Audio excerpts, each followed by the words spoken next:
Mwananchi knows what is right and wrong. Correct. There's an example that was given here the other day that when you are keying in your M-Pesa PIN, you will key in the correct PIN, because you know if you key in the wrong PIN, It a block. Yes. You know what is right, what is wrong. You know that when you want to cross the road, you have to look right, left. If it's clear, you cross, right? Correct. You know very well that these leaders, this person who has, he doesn't like it when you call them leaders, these servants. these are employees. These employee who's standing here asking for my vote, right? Is not a good person. Why? Because EACC has spoken. They have been investigated before. But then again, Mwananchi still proceeds forward and gives them the vote. So when we're asking for accountability, I mean, even Mwananchi as well are the ones who receive bribes. So when you talk about accountability, do Mwananchi shoot themselves on the leg when they themselves participate in wrongdoing? But you see, the thing is, you ask yourself, why is the Mwananchi in that position in the first place? Kama hana, na hiyo ndo hasoli iko leo. Kusema ukweli, mimi hata jana niko na watu walienda State House kuchukua empowerment, na ni watu wangu mbaya sana. Umeelewa? Wanakula, mimi sina shida wakienda kula, wacha wakule boss. At the end of the day, they're getting something, and I'm happy that my people are getting something. But Hajj, at the end of the day, Hajj, isn't that what you'd call political haram? In this sense. So what I'm telling you is, I'm happy that they're taking what belongs to them. You understand? But I don't encourage it. Sijui kama umeelewa. Kama unaona kiongozi ambaye anakuja na kupatia sera na hakuji na hiyo gia, huyo mwanzo ndio unafaa umwangalie vizuri, kwa sababu huyo hajakuja kununua kura yako, amekuja kukuomba na kukuelezea kwa nini anahitaji kura yako. Lakini kama mtu anakuja na kupea gas na hata ana story nayo, kuja upange line, pita chukua, surely you can already put a question mark and say this person is buying my vote. So get that and still don't vote, because that money is yours, especially if it's a current leader. Umeelewa?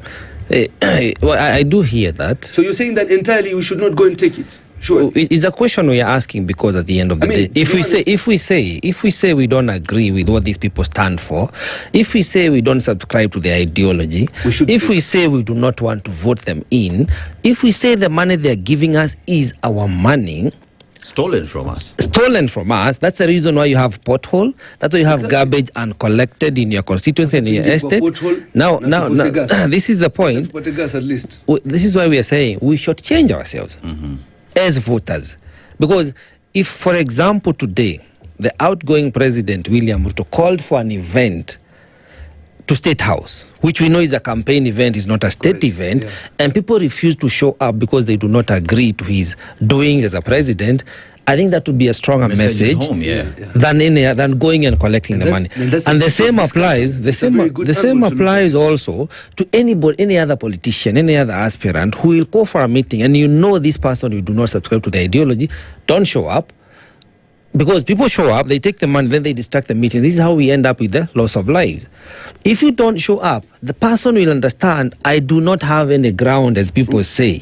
Therefore, they either re-strategize or withdraw. We have to educate the people. That's a very good angle to look at it from. But the problem, it needs a lot of participation, and 100% of the participation. Juu ukiona umekata kwenda kuchukua 10k na hapa wewe una watu wengine wameenda, unaona jo ile pesa mimi ningekuwa nimeenda ningemaliza mashida zangu za rent. Umeelewa? Look at it from that perspective. Kwamba pia mtu hana kitu. Umeelewa? Na nasikia kuna gawanywa 10 boss.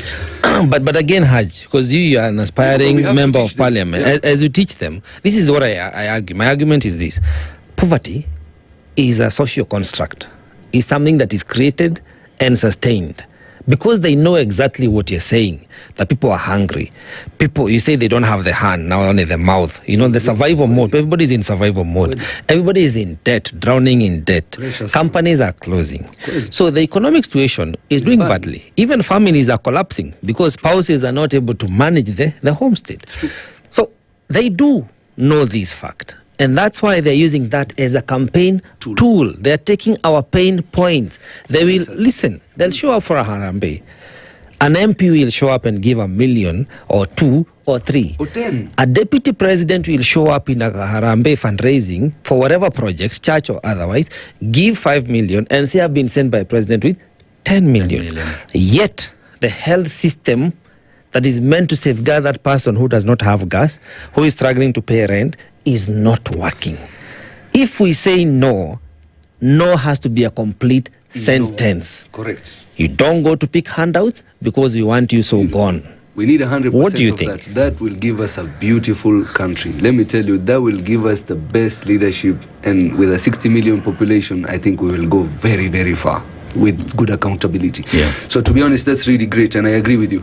But again, well, there is why the bitterness comes in. Why I say that go kula ni kwa sababu these are current leaders who we know very well wame grab land, wamekula pesa. Umeelewa, kuna watu wengine ambao tunawajua, like I'd rather they get just punished and that money goes away. Because at the end of the day, the voter must remember that when you're going to cast your vote, it is wewe na Mwenyezi Mungu na karatasi yako. Umeelewa? Wewe, Mwenyezi Mungu na ballot yako. Jamani, hata kama umekula pesa mtu, si deni, ni haki yako. Piga tick mahali unaona mtu ataleta maendeleo in the next 5 years. Yeah. That way, as a country, we will go forward. Yeah. So my advice is, as we try to move towards zero tolerance on these things, you know that even my political strategy, I don't hand out like that. That's very madharau. Unalipa watu hivi ni kama sitakusema, but it's very bad. Umeelewa, but the same thing, it's not right. But at the same time, watu wakipata na wakisaidika waweze kupush hii mwaka moja, lakini time ya election ukipatiwa hiyo ballot yako jamani. Yeah. Please make sure, regardless of political position, because something that wananchi don't understand, kuna kitu inaitwa zoning. Unapata kama wewe umeambiwa piga ODM, alafu huko chini umewekewa watu wengine ambao hata hawana maana, ama huko juu umewekewa mtu hana maana, but because wewe ni strong ODM utavote all the 6 ODM and unatuleta kwa mashaka. Umeelewa, kwa sababu mtu amenunua tikiti na ameingia. Umeelewa, so those are the things that, by the way, I really don't agree with that party, and I left because of that. Umeelewa, zoning is a really big problem. So mwananchi should not also be cheated by the party. I'm from a party that I love so much, but I know and I'm sure that my president Sifuna ataelektiwa, najua governor wangu ataelektiwa kwa sababu ya track record na kazi wamefanya. Si lazima hata niwapigie campaign, wao wenyewe watashika hiki kitu. So si lazima, na hata kama unaona hawajafanya kazi, usipigie kura, mpigie yule ambaye unaona anafanya kazi. Kwa ufupi, let's make the right decision. Na ukiniona mimi nitachapa job, I'm here to serve. If you feel like I'm here for business, then that's a shame, because that's not the case. Omar, as we get to the election, because time is also not on our side. Correct. As we get to 2027, elections have and must be people-centric, because the people have spoken for the past 4 years. Based off the track record that exists, Mwananchi is the one who will decide how we are moving forward. Either we're going right or we're going left. It is Mwananchi who will communicate on that ballot. Moving forward, how then do Mwananchi set the agenda for the political class to follow? Not the other way around. Very important. Number one, I think it's so important that debates are started to be arranged as soon as possible. And if any leader doesn't attempt to join the debate, that leader should not be chosen. If you don't choose to be in the debate, it means you will not go to parliament. You understand? Or it means you will not. So it's so important that everybody comes in and debates. And town halls should be held. If it's about MCA, wapige hizo ma debate, watu, and even the public should participate and show interest. Na karanga hawa watu bana. We should be thoroughly examined to see right, left, center. Wewe ukiingia airport unaangaliwa na unakaguliwa vizuri mpaka kwa mfuko, saa zingine hata huko mwanzo unaambiwa tero mzee. Piga mtu tero mzee, shika kanyaga shingo, vunja mguu. Make sure that this is the best leader. That's number one. Educate. Number two, as the public, let us educate people who don't know about voting, the importance of voting, wenda wakachukue kura. Bila hiyo, sahii majenzio wanaambiwa wajenzio wanapiganga kelele na hawana kura. Surely, jenzi mtakubali kuambiwa kwamba nyinyi mnapiga kelele na hamuna kura. Kachukueni hizo kura, watu wajue bana si mchezo. Umeelewa? And actually, I've seen that. So basically, tuangalia hawa watu ambao tuhakikishe tuna sensitize, tuhakikishe watu mambo ya bribery na nini, educate each other. Even what you guys are doing as media, bringing in such leaders to see, that's amazing. So yangu ni kusema kwamba Langata niko tayari kuwaserve. Ni Haji mnahitaji, mimi ni kijana wenu wa South Sea na niko tayari kuwapeleka mbali sana. Shukran na Mungu awabariki. All the best. Omar Hajj, political analyst, Linda Mwananchi.